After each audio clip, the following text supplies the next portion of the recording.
I know that these humans are the real animals. I'll huff, and I'll puff, and I'll blow their house down.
I start each day by thanking the white man for the sunrise, for the land I walk on, for the air I breathe.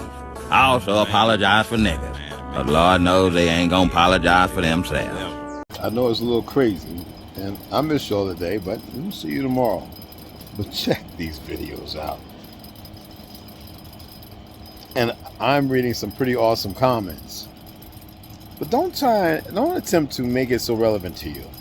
Look at it and see beyond what you think you see. Okay? Hey ChatGPT, if you were the devil, how would you keep people as far away from God as possible without them realizing it? If I were the devil and I wanted to keep people as far away from God as possible without them realizing it, I wouldn't do it by outright denial.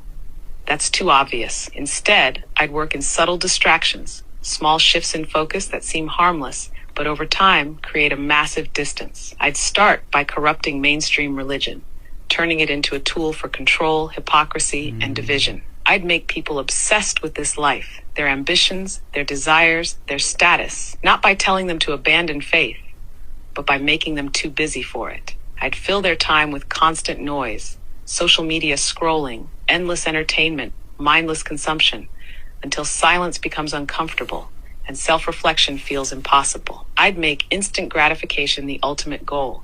I'd make sin feel like self-expression, like freedom, like something to be proud of.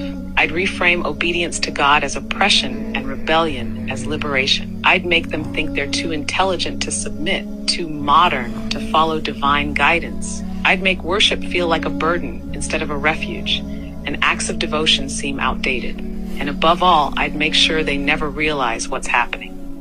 Because the greatest trick isn't to make them reject God, but to make them forget Him.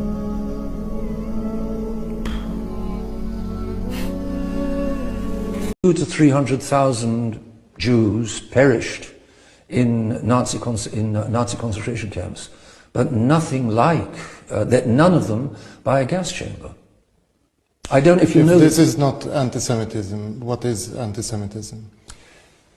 Anti-Semitism. If anti-Semitism is bad, it's against truth. If something is true, it's not bad. I'm not interested in the word anti-Semitism. I mean, you know, it's the word is very dangerous. The bishop calls you anti-Semite. The bishop can call me. He can call me a dinosaur. He can call me an idiot. He can call me what he likes. This is not a question of name calling. This is a question of historical truth. Historical truth goes by evidence and not by emotion. Now, this one is a doozy. A real doozy, all right?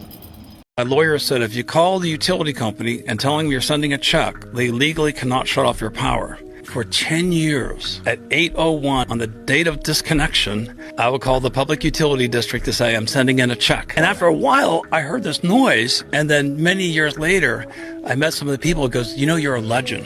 We all gathered around the phone at 8:01. on disconnection day, betting that Stamets would or would not call. At the end, everyone would just cheer, having a party in the background. No, it's Paul calling at 8:01. Leave it in the comment section, please.